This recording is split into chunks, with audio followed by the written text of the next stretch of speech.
Melissa Vela-Williamson is an internationally recognized, award-winning public relations strategist, author, and a national columnist with the PRSA. She has over 2 decades of general market and multicultural integrated marketing communication experience in agency, corporate, and nonprofit settings. Today, we get an opportunity to talk to her about her story and her journey into public relations.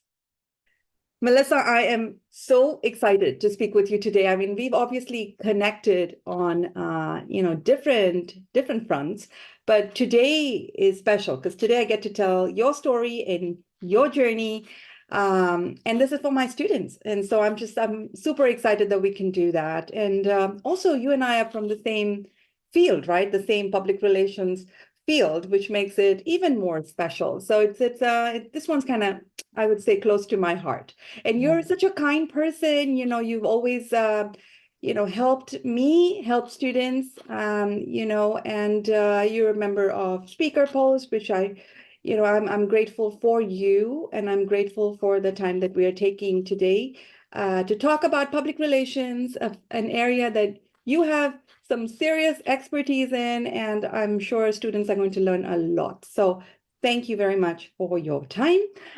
Let's start here. Tell me a little bit about your background. How did you get into public relations from where you started to where you are today? Oh my gosh. So let's just squeeze 20 years real quick into a minute, but I think I've learned to by now. So I have a really funny origin story on my YouTube channel. I think that's under MVW Communications, my firm. But really, I got into the career field like most professionals find their career, not on purpose, by chance, by happenstance, right? By revealing an opportunity one by one. So I was a student and the first in my family to go to university. And so being such, I made a lot of mistakes doing so. I went to a small private university. I didn't have the money to pay that off right away because I was too intimidated by a large public university that, strategically might have helped me in different ways. But I was an English communication major. After I realized I couldn't go through all the labs I needed to be the veterinarian I always thought I wanted to be. And there's usually always one student who's like, yeah, I want to be a veterinarian too, right? Back in the day. But I had a natural gift that was identified by a teacher moving from 8th grade into 9th grade. She said, "You're really good at writing. I'm going to put you in English honors." And no one had really told me academically I was gifted in any way. So that little bit of intervention made all the difference in my world, because once I got into English honors in 9th grade, the caliber of students was completely different at my big, large public high school. They were serious, they were kinder, they really wanted to compete based on merit versus looks and popularity. And I was a very overweight high school student, so yeah, let's compete on merit. That was absolutely my jam. And really, that really infused something in my character very young, that I wanted to be known to be responsible, be known to be good at something. And so I became a English major in college because of that background. Because when I was in high school, I tried creative writing, I got into poetry. And let me tell you what, poetry will help you in PR and marketing all day long, because writing short, concisely with impact really matters. And say all that to say is that my small private university, they didn't have a public relations major. So I had no applied classes on how to really write PR materials or think like a PR pro or any of the stuff I talk about today. And it wasn't until my last semester where we did a case study type class and we did some research on our ideal career and presented to each other that I even learned very much about what public relations was like. I had one kind of historical class about PR by a professor that didn't really resonate with, so I didn't think much of it. I tried a marketing internship and that was fun, but it felt kind of shallow.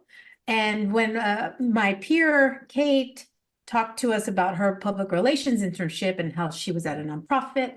And she showed us the newspaper, and I got the story in the paper that where we helped people with disabilities learn how to water ski, even if they didn't have legs. Like, that sounded really impactful. That sounded amazing. And as someone who had gone through some adversities, I thought I might be able to use all these skills and my passion to kind of make the world a little bit better. And that sounds awesome. So I will say public relations has been a mix of marketing and creative writing. My writing has been on sandcastles and billboards and, traditional PR materials, of course, but it's been now in a book. And so if you can look to kind of intersect, like, what am I naturally good at and passionate about with PR? I think that you just really come alive. And that's why I get so energetic about what I do, and the hope that people can be happy in what they do too. So when I finished up, I talked to everyone I knew. My mom had always told me, look, I don't have a huge like network in your area and experience to give you, but I know that you should just connect with anyone you can about what your goals are. So I give that advice to you all too, is tell everyone what you want to do and where you want to go. Because it was a spin instructor at the gym. I went through a weight loss journey from being an obese child and young person. And in college, I said, I can't live like this anymore, and it's getting in the way of my hopes and dreams. So let me conquer this mountain.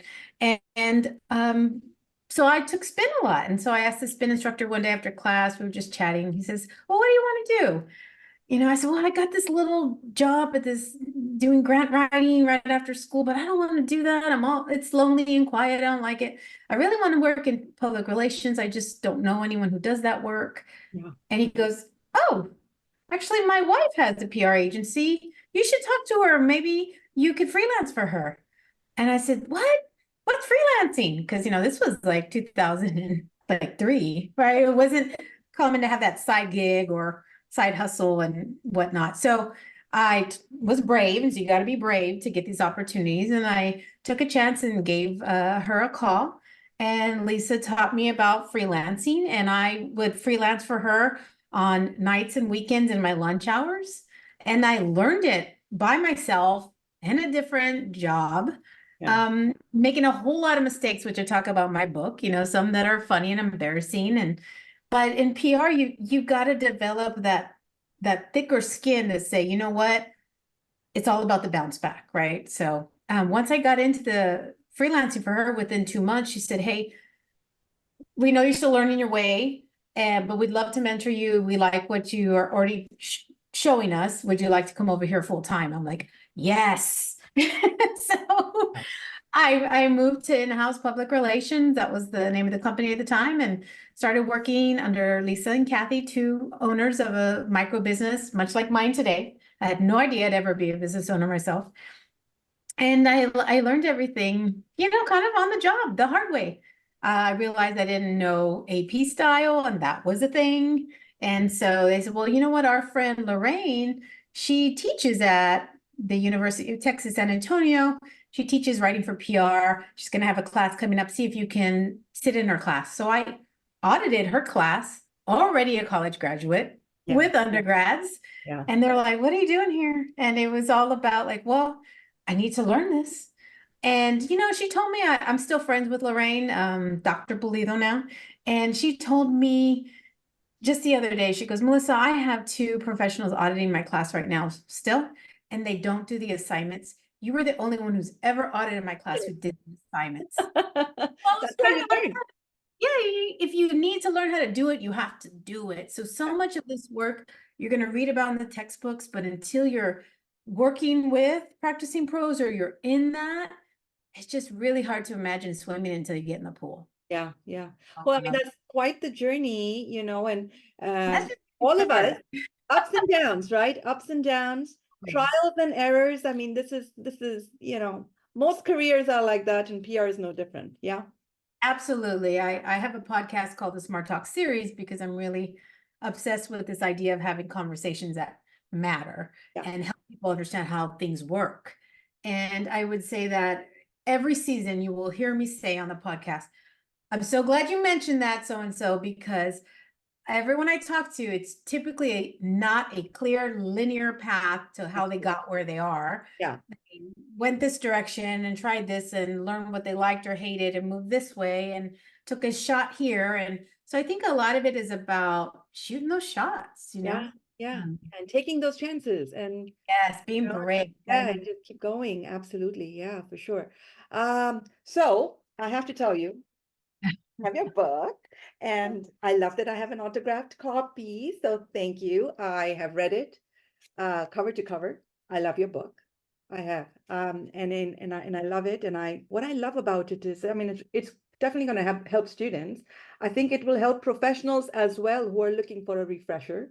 I love the little sections that have the pro tip and interviews with people. I mean, those little insights, I mean, those are great. And it's very hands-on. I Yeah. think that's what I love about the book the most. I think it's really, really hands-on. So I know you've mentioned your book a few times, right? Smart Talk, Public Relations Essentials, all pros should know. Um, it's available on Amazon, yes? Yes, Amazon ebook as well as print book, and then they have Audible as well. Wow. And Okay. you know, I did the Audible because a lot of us learn in different ways, and I wanted Yeah. it to be accessible, especially for pros on the go. But I try to think very pragmatically about the book because the reason I wrote it was very much a pandemic silver lining. I was very concerned, like a lot of people, especially in the height of things about May 2020, it was like, wow, my kids went on spring break and they're never going back this year. Like that was very traumatic for them Yeah. and for us to figure it out. Yeah. The short Yeah. story of that is that, I felt called to write it. And if nothing else, it was a leave behind gift for my kids in case something happened to me. They would know mom was worked so hard to kind of figure out how to work in this business. Here are my tips for you. But it Mm, was very important for me to invite other voices in. So all mhm, the chapters end with me asking another pro their opinions or their thoughts on the topic. mhm. And most of them are all pros of color. Because the big heart behind this is wanting people to feel like they were invited into the profession. Mm, It's something that I've really run into, and I coined it the invitation theory in the book. But from my experience, a lot of people of color, we come from very collectivist cultures. We're very group oriented.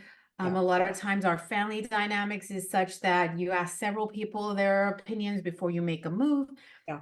In this industry, you have to be a little more individualistic at times and bolder.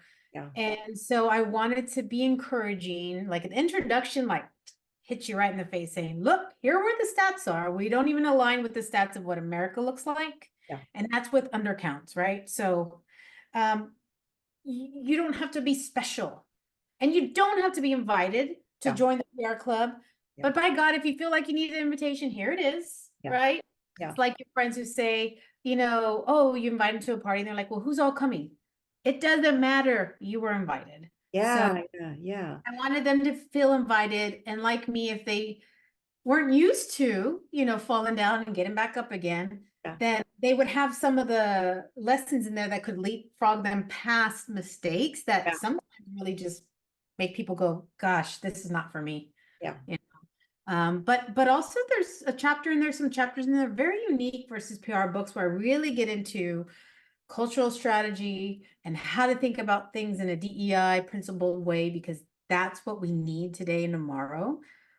Because people are changing so much and our environments and our words change. So pushing the industry forward too for those who are practicing Yeah.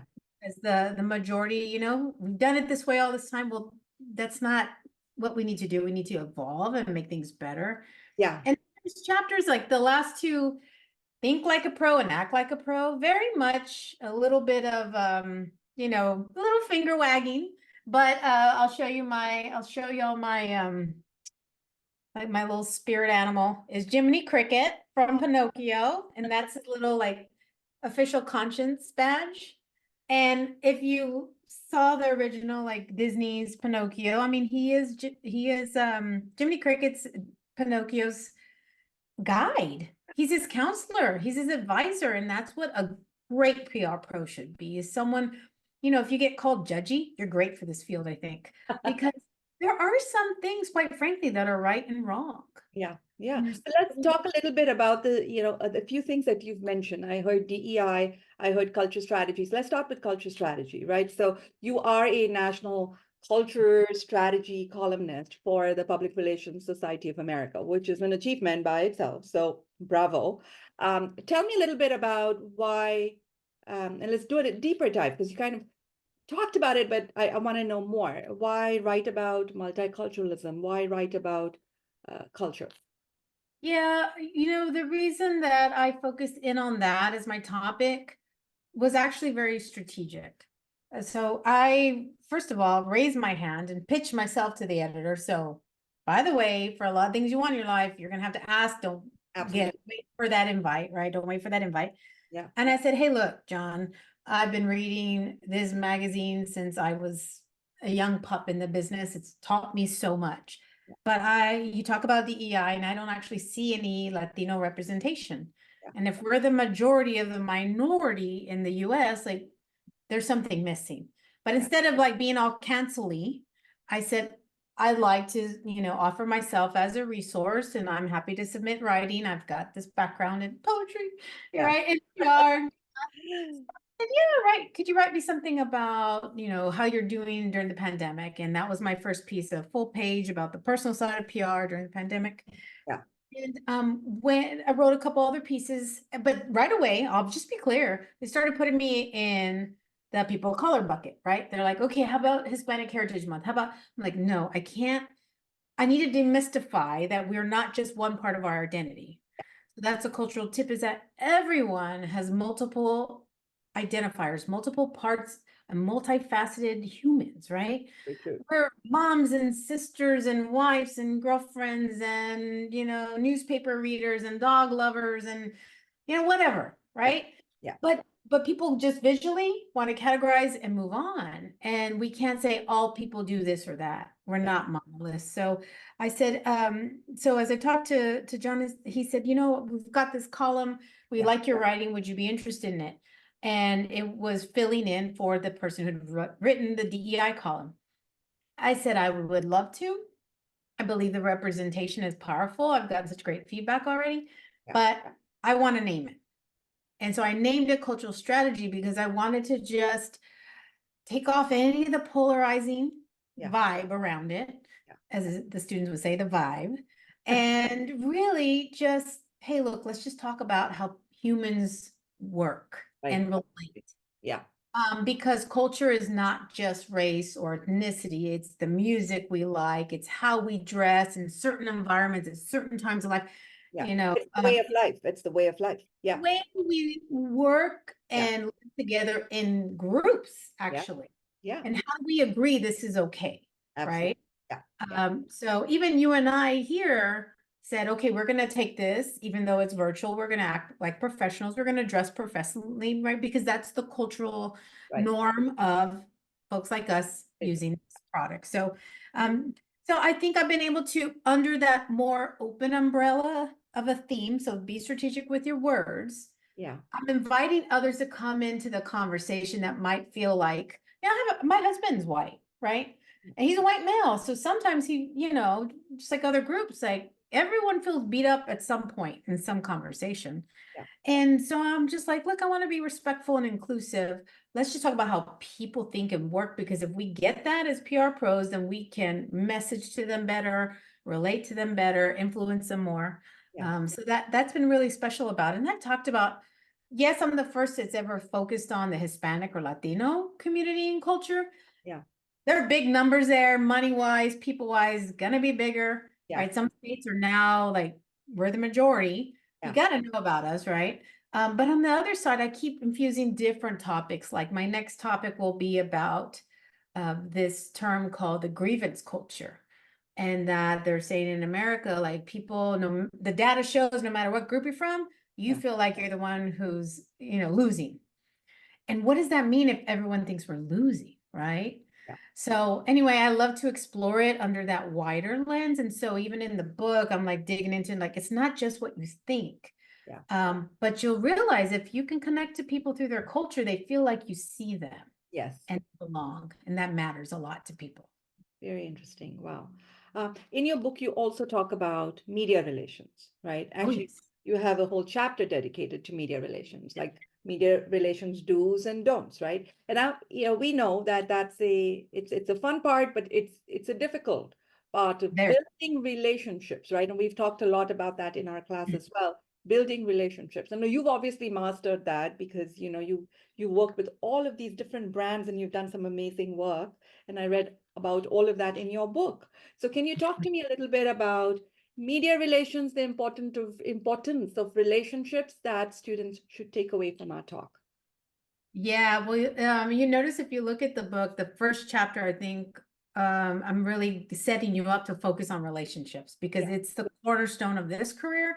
yeah, And honestly, if you want to have a good life, you got to figure out how to relate to people.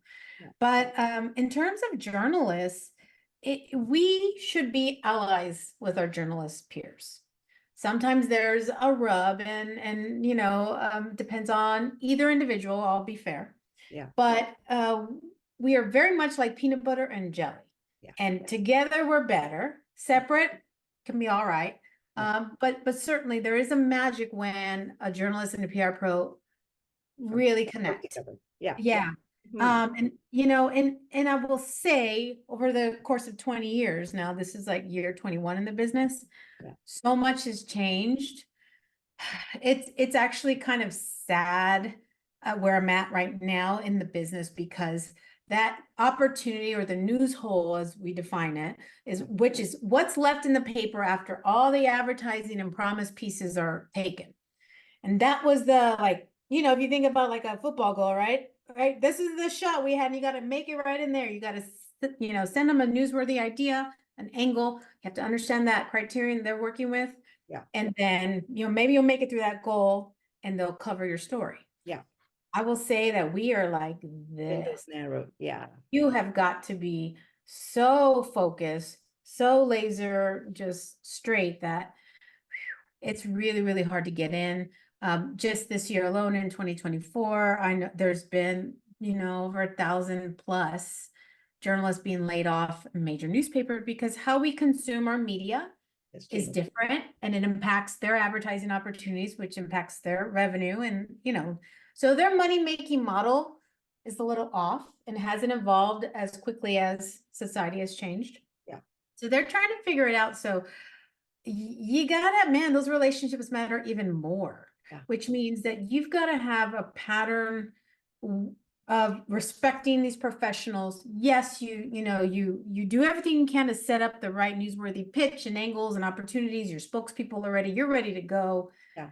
And then, but you also have to give them grace, knowing that for the majority of them, you won't ever hear back from them.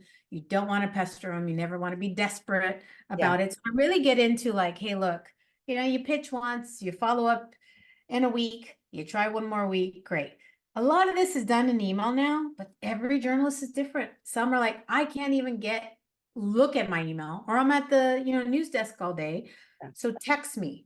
But it's like you have to get to that level where they give you that permission to text or permission to engage. Yeah. What I do and I talk about is join their trade associations so that I'm a member of this journalist group or this journalist group. So I show up at their events. I'm a paid dues member. I help volunteer. I mean, I've even chaired the banquet of the Hispanic Journalists Association here because they're like, we're not PR people. We don't know how to do this. And then when you can be a resource, Yeah.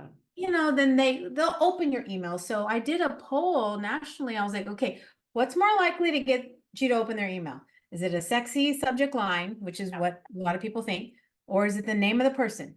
And everyone like name of the person. So if they know my name, right? And that's been the hardest for my young team members, young in their careers, to really work with it. I'm like, I can't pass on my social proof to you in terms of pitching. Yeah. Yeah. You got Because they see your email, and if they don't respect you, if they don't know you, if you've never done nothing for me lately, they're not going to open it. So being where they are naturally, hanging out with them, volunteering to serve their groups and their goals will naturally lend you to build a rapport that lends you to a relationship. Yeah. And that's the extra effort I've given it where a lot of pros don't, you know. Yeah. And then what about, using social media like Twitter? Does that help? Like it did before, but now with It, Twitter being a little shaky, what are your yeah. thoughts? I'll say the journalists are still on Twitter. I know there was a whole like, oh, everyone's leaving. Let's go to Mastodon. Let's go to Threads. They're still there. Yeah. So part of it is you're not going to be good at media relations if one, you don't consume the news. Yeah. Look at and read the newspaper yourself, Report. especially where you're pitching. You don't watch the TV show, so you don't know who the, different talent is, what segments they have you can pitch that work. Yeah. So if you're not a part of it's like if you're not a part of my life, like get out, right? So you have to consume the news. So every morning I start reading the daily paper because that's my main market. But then I'm also watching other things of nationally, this is happening. What does that mean for my area, right? So I come up with a lot of good ideas or get to know, oh, there's been a reporter change here or there. Yeah. And journalists are now pressured. Their world changed a lot where they not only just a talented writer or, a TV journalist, they have to be a personal brand, ambassador too, and their own social media influencer. So hey, I also on social, I'm watching what they do. I like what they do. If it's positive, it's in my camp, if it's non-political, because I want to work with everyone. Like, I'm like, yep, on LinkedIn, I'm a monster. Like, that's where I put a lot of my effort is just saying, way to go Yeah. sometimes, because Absolutely. most people aren't, even if we watch a reel or something, we don't take that 1 second to just tap like. Yeah. And I swear, if you do that, especially as a student, people will notice. Yeah. So I get to know who's covering what beat now, or, oh my God, they love dogs. Let me mention their dog next time I talk to them, right? I mean, so they will normally have a public persona, Yeah. open profile, and that's where you engage until they invite you to be friends on their personal in terms of Facebook. Yeah. But I would watch Twitter. It's funny, journalists don't play that much on LinkedIn. And yeah. But they definitely do on Twitter. And for me building rapport, Yeah. I've noticed Facebook's been good too. Yeah. Not Instagram. Yeah. No, not Instagram. I agree. I agree. Okay. All right. Before we wrap up, I'd like Yeah, to ask you one last question. of course. For students who love PR, are interested in PR, are aspiring to go to the PR field, what are the final few words you would like to share with them?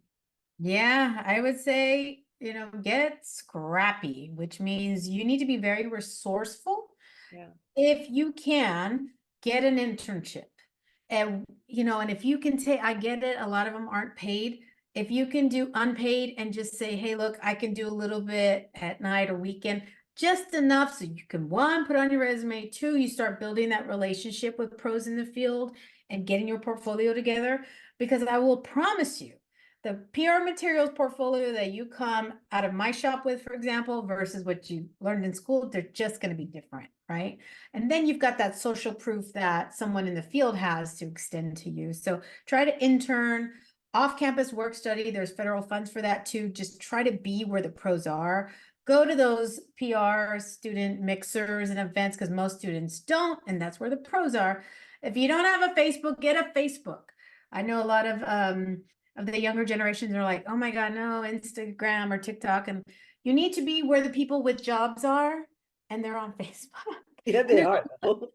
There's a lot of really, and LinkedIn, have a LinkedIn. So get your headshot done, right? Not in your graduation row because that, expires. You want to show something that's a little longer time frame there, that little more evergreen, we say. So Professional. Yeah, yeah. headshot.